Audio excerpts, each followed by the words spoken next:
ओम नमः शिवाय। नमस्ते। इस बार रक्षाबंधन आ रहा है 3 अगस्त को 2020 को। उसी के बारे में मैं आपको बताना चाह रही हूँ कि इस त्योहार को आप कैसे मनाएं। और उससे पहले मैं आपको ये रिक्वेस्ट करूंगी कि वीडियो पूरा जरूर देखिएगा। जब तक आप कोई भी वीडियो को पूरा नहीं देखते हैं तो आप समझ नहीं पाएंगे कि इसके अंदर क्या बताया गया है। और कोई भी जो फेस्टिवल होता है वो किसी विशेष तिथि को ही क्यों मनाया जाता है, आगे पीछे भी तो मनाया जा सकता है। तो इसके पीछे ग्रहों का एक संयोग बनता है और नक्षत्र, ग्रह, ये सारी चीजें जब एक कॉम्बिनेशन में एक पैटर्न में आती हैं तो उसका जो एक पॉजिटिव इफेक्ट होता है, इस वजह से एक विशेष तिथि को ही कोई त्योहार मनाया जाता है।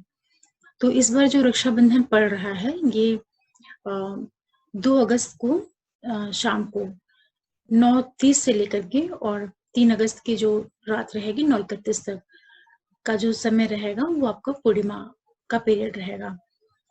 तो इस समय में आपको राखी बांधने का कब मुहूर्त आएगा वो मैं आपको बताती हूँ।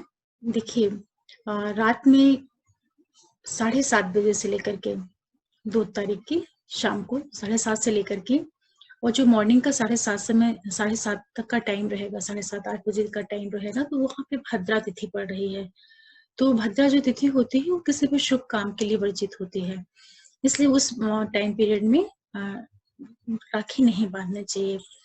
उसके बाद जो इसका मुहूर्त आएगा वो मॉर्निंग में 9:30 से लेकर के 9:30 क्या इसको 9:24 मान लीजिए, 9:24 से लेकर के और यही करीब 11:30-12 बजे का पीरियड रहेगा जब आप रक्षाबंधन का त्योहार अपने भाइयों को राखी बांध के मना सकते हैं।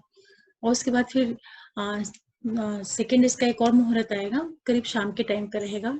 घी वो 5:30-6 से लेकर के और रात के 8-8:30 बजे 9 बजे तक का जो पीरियड रहेगा, इसमें भी आप राखी बांध सकते हैं।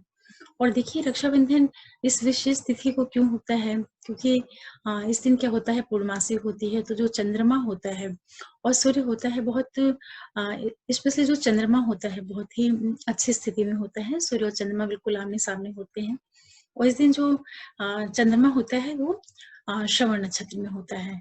तो इस नक्षत्र का भी अपना एक विशेष महत्व होता है। इस वजह से भी रक्षाबंधन श्रावण महीने की पूर्णमासी के दिन मनाया जाता है। तो जितने भी लोग हैं, भाई बहन हैं, वो इस बार इस तरीके से अपनी राखी मना सकते हैं, लेकिन इस में इतनी ज्यादा बाउंडेशंस हैं लॉकडाउन की वजह से कि बहुत से लोग जा नहीं सकते हैं अपने भाई के यहाँ।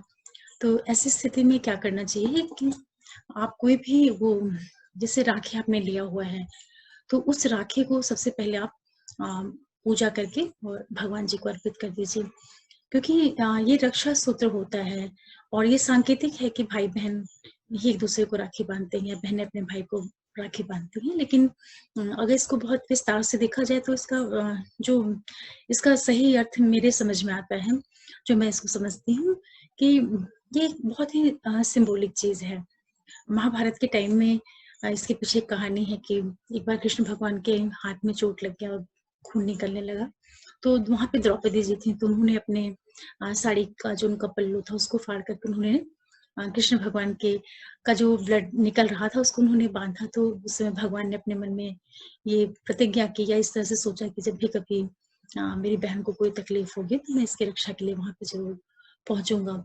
और यही वजह है कि जब चीर हरण हुआ था द्रौपदी का, तो उस समय जब द्रौपदी ने भगवान को याद किया था तो भगवान कृष्ण वहां पे पहुंचे थे और उन्होंने द्रौपदी की रक्षा की थी। तो ये तो एक कहानी है और भी इसके पीछे कई कहानियां हैं। लेकिन मेन क्या है कि रक्षाबंधन एक तरह की आप इसको कह सकते हैं कि एक बॉन्डिंग है ईश्वर के साथ में। आप रक्षाबंधन को भगवान से भी जोड़ के देखेंगे तो आपको और ज्यादा इस त्योहार का मतलब समझ में आएगा।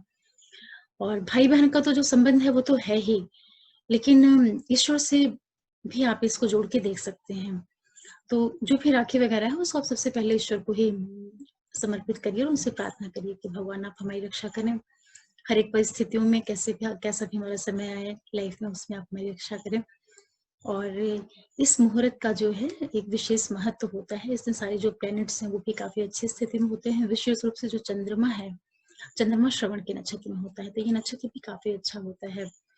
और सूर्य और चंद्रमा अच्छी स्थिति में होने के कारण जो है कि बहुत एक अच्छा-सा कॉम्बिनेशन बनता है। इसी वजह से जो है श्रावण महीने की जो पूर्णमासी होती है, इसमें रक्षाबंधन का त्योहार मनाया जाता है।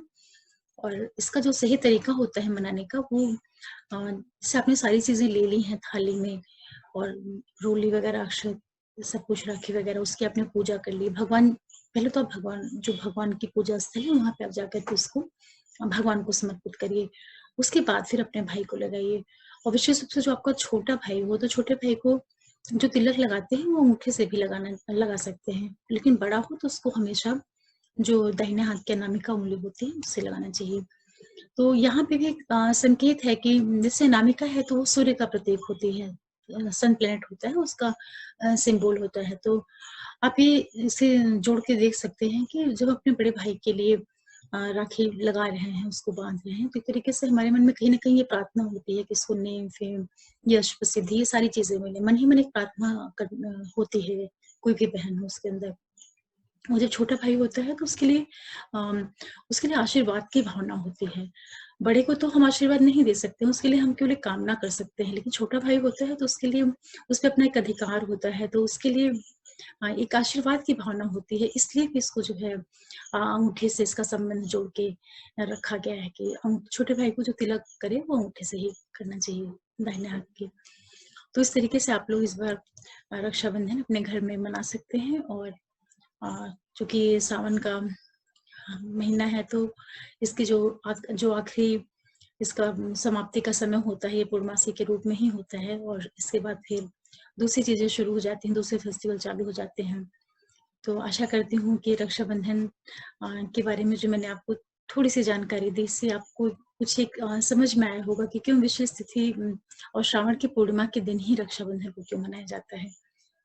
और इसी के साथ मैं आप लोगों से एक रिक्वेस्ट करूँगी कि अगर आप लोग मेरे चैनल को पहली बार देख रहे हो, तो प्लीज़ आप इसको सब्सक्राइब करें, बेल आइकन प्रेस करके रखें, लाइक करें, शेयर करें अपने फ्रेंड सर्कल में, जिससे ज़्यादा से ज़्यादा लोगों के पास इस चैनल की जानकारी पहुँचे और लोगों को एस्ट्रोलॉजी से रिलेटेड जो जानकारियाँ हैं वो मिले। क्योंकि ज्योतिष क्या है कि किसी एक व्यक्ति की नहीं, ज्योतिष विषय जो है कोई एक व्यक्ति के लिए नहीं होता है।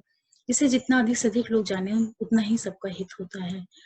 और आप लोगों से इतना इतने कम समय में इतना ज़्यादा सपोर्ट मिला है कि इसके लिए मेरे पास कोई शब्द नहीं है कि मैं आप लोगों को किस तरीके से थैंक्स बोलूँ।